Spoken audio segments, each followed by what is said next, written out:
You may know the Maya from a history class, from visiting their ruins in Mexico, or from popular films that depict them. Many people also associate them with predictions about the end of the world, dates repeatedly promoted by conspiracy theorists and repeatedly proven wrong. Still, with so many modern crises, it's easy to see why apocalyptic thinking never fully disappears. More than 1,000 years ago, the Maya, one of the most advanced civilizations in the Western Hemisphere, experienced a dramatic collapse. They were famous for tracking time with precision, yet they did not foresee the breakdown of their own society. To understand how this happened, I'm taking you back to the earliest moments of Maya history, long before that decline began. The first clear signs of Maya civilization appear around 1500 BC. In what is now Guatemala, southern Mexico, and parts of Belize, small farming villages emerged. These communities were organized around growing maize, beans, and squash. Over time, the Maya improved their agriculture, developing irrigation systems and terraced fields that supported larger populations. They were not alone in the region. The Maya just lived alongside the Olmecs, often described as the earliest major culture in present-day Mexico. For decades, scholars believed the Olmecs were the mother civilization that shaped Maya society. More recent discoveries, however, have complicated that view. Anthropologists Takeshi Inomata and Daniela Triadan spent years excavating the Maya city of Ceibal. The site was long thought to be heavily influenced by the Olmec city of La Venta. But radiocarbon dating of Ceibal's oldest structures showed they were built roughly 200 years earlier than most known construction at La Venta. This suggests the two civilizations developed at roughly the same time, rather than one clearly preceding the other. Because of this, many archaeologists now question whether the sharp divide between Olmecs and Maya ever truly existed. It's increasingly likely that multiple Mesoamerican societies emerged simultaneously after the spread of agriculture, sharing ideas and influencing one another. Over time, references to the Olmecs fade from historical records, and by around 400 BC, they seem to vanish as a distinct group. The Maya, by contrast, continued to grow and evolve. Across the following centuries, Maya villages expanded into complex cities. These urban centers featured temples, palaces, ceremonial plazas, ball courts, and other public spaces. The Maya worked gold and copper and developed an advanced hieroglyphic writing system, which scholars only fully deciphered in the 20th century. That writing system likely emerged between 200 and 300 BC, earlier than once believed. Even now, much of Maya life remains unclear. What we know comes from inscriptions, archaeological evidence, and just 4 surviving codices, books made from fig tree bark paper bound with jaguar skin covers. Most Maya texts were destroyed by Spanish missionaries, who labeled them pagan. Still, unlike many civilizations in the Americas, the Maya did not fall because of European conquest. The height of Maya civilization stretched from about 250 AD to 900 AD, centuries before Europeans arrived in the region.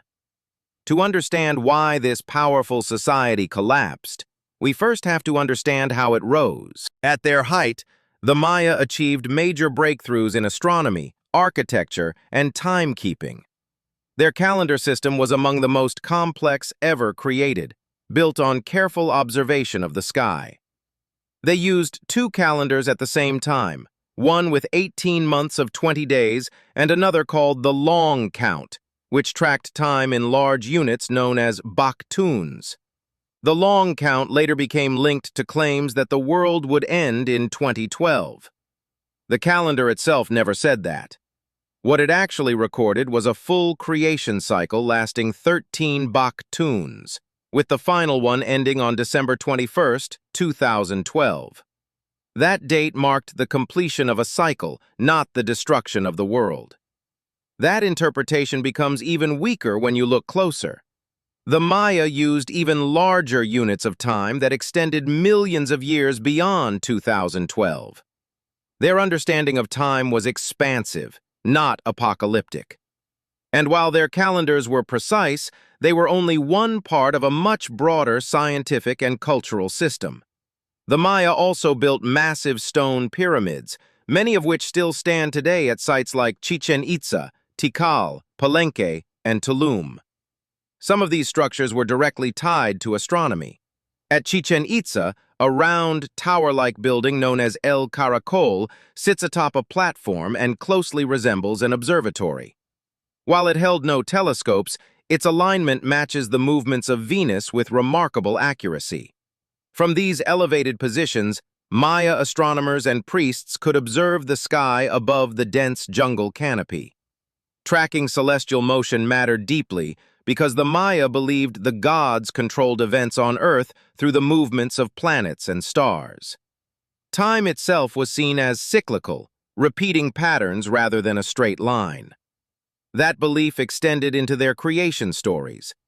According to the Popol Vuh, a key source of Maya mythology, humanity was created through multiple failed attempts. The first humans were made of mud and earth, and they quickly fell apart. The next were carved from wood, but they lacked substance and were destroyed, likely by floods. The final and successful version of humanity was made from maize. This detail matters because maize was the foundation of Maya life, economy, and identity. It wasn't just food, it was sacred. The Maya also valued wealth very differently from later European cultures. Gold, which the Spanish would later obsess over, had little economic importance. It was mainly used for decoration and ritual objects, and there was no coinage system at all. Trade was based on barter, and jade was considered far more valuable than gold. Religion shaped nearly every part of Maya society, including their views of death.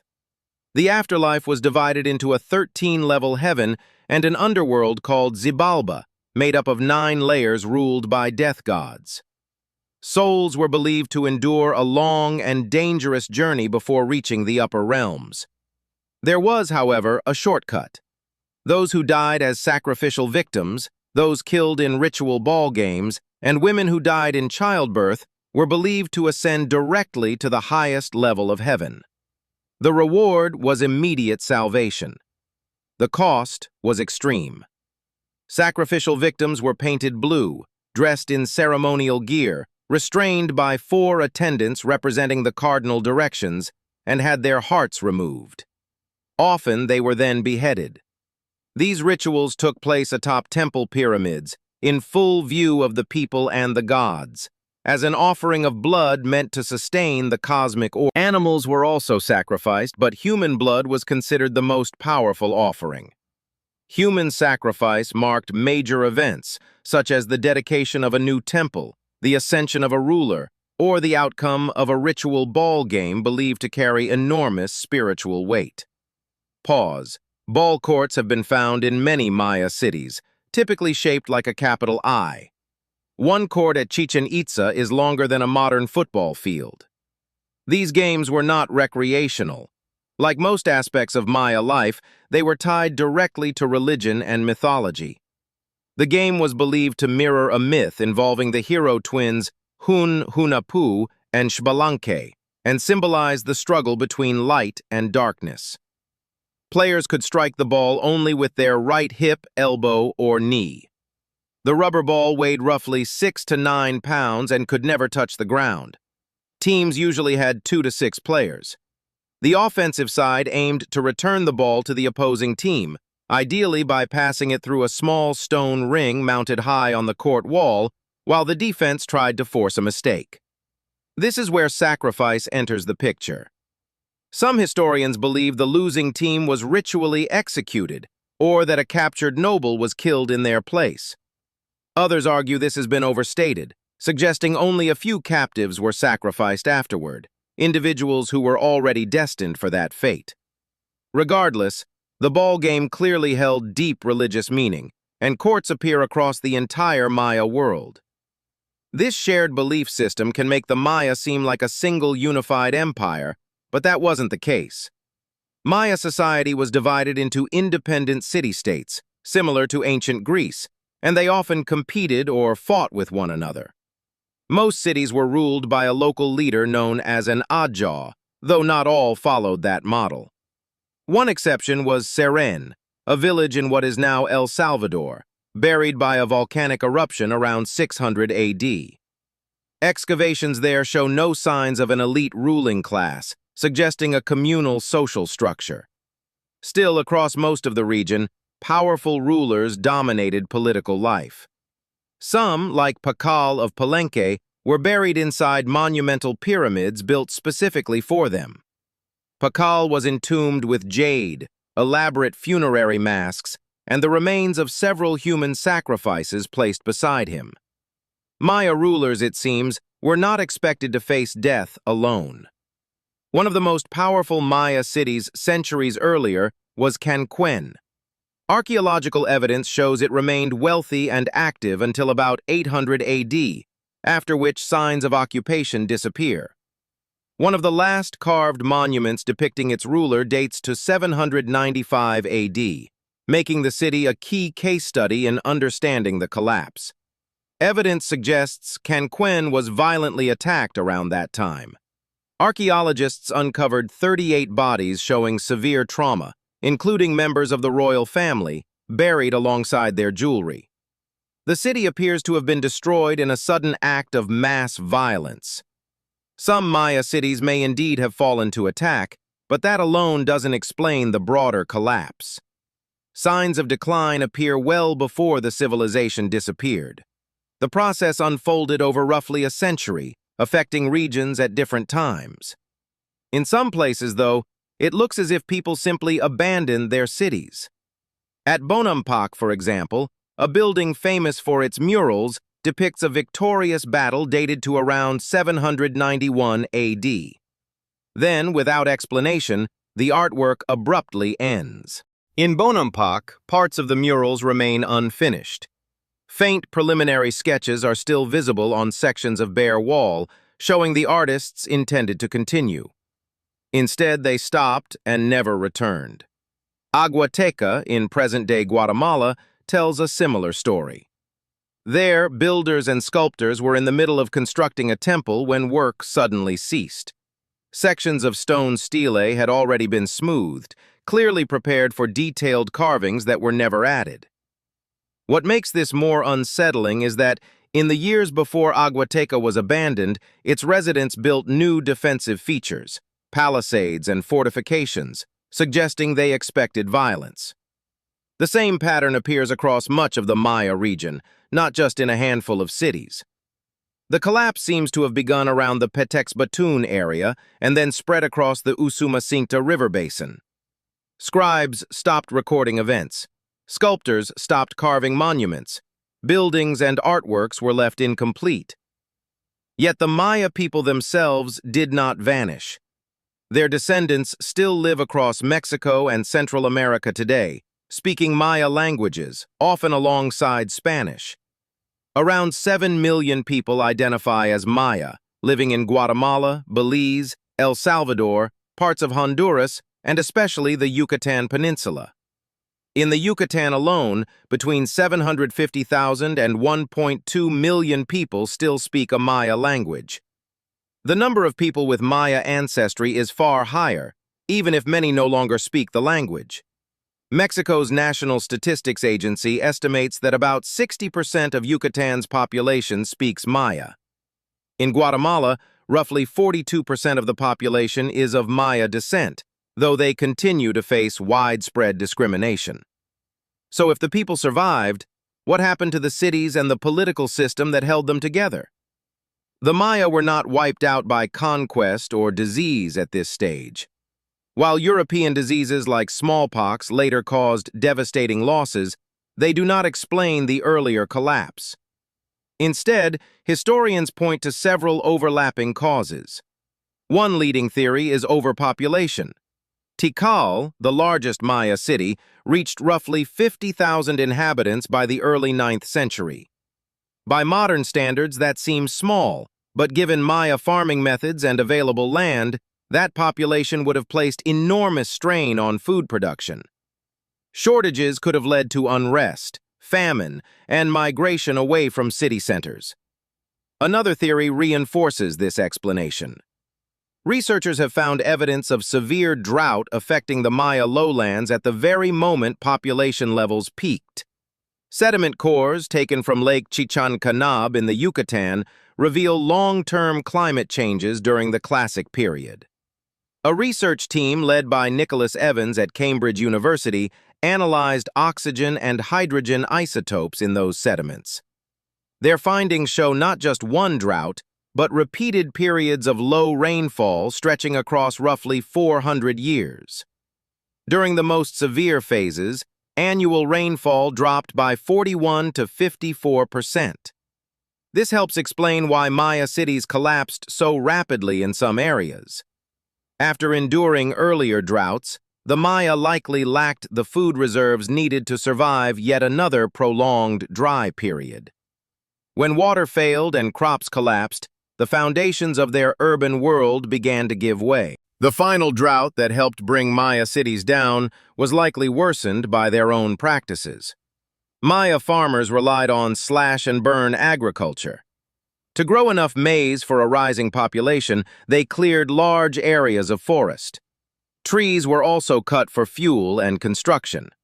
That deforestation likely altered the local climate. With fewer trees to absorb gases and retain moisture, temperatures rose and rainfall declined. These conditions would have intensified existing food shortages, leaving farmers without work, cities without food, and populations increasingly restless. Faced with hunger, people may have fled urban centers or turned against rulers who failed to protect them. This is where Maya belief systems mattered.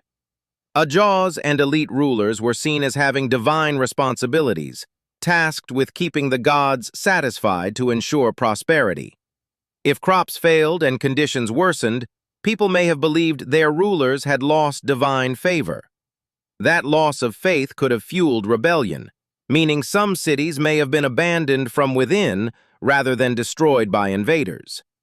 In those cases, monuments and temples honoring rulers would have had no reason to be completed, especially if those rulers were among the first killed.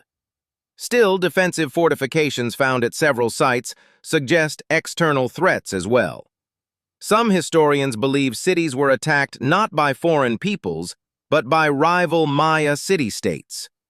Drought and famine may have increased conflict, pushing cities into warfare over limited resources. Texts from the 9th century mention conflicts more frequently, and carved panels show captured enemies and defeated rulers. Warfare would have disrupted trade routes, which was devastating for a society dependent on barter and exchange. As supplies dwindled, rulers may have launched further attacks to secure food and goods, creating a destructive cycle. Population pressure, environmental damage, drought, warfare, and political instability likely reinforced one another, accelerating the collapse of many cities. But this explanation isn't complete. Some major cities in the northern Yucatan, including Chichen Itza and Uxmal, continued to thrive for about 150 years after southern cities fell. Then they, too, collapsed. Reliefs and inscriptions from Uxmal in the 10th century depict warfare and sacrifice, showing the city was still active. The governor's palace, which still stands today, was built during this period, suggesting Uxmal was not merely surviving, but prospering. Yet by the 11th century, construction stopped, monuments were left unfinished, and the Puc region around Uxmal was largely abandoned. Chichen Itza expanded for a time, but it was eventually deserted as well. No single explanation fully accounts for this second collapse. Northern cities may have experienced milder droughts or benefited temporarily from reduced pressure elsewhere. Over time, though, the same unsustainable practices likely caught up with them. Claims of outside forces offer no real evidence. What does remain consistent is that Maya agriculture and environmental management could not support growing urban populations indefinitely. We may never know every detail of what happened.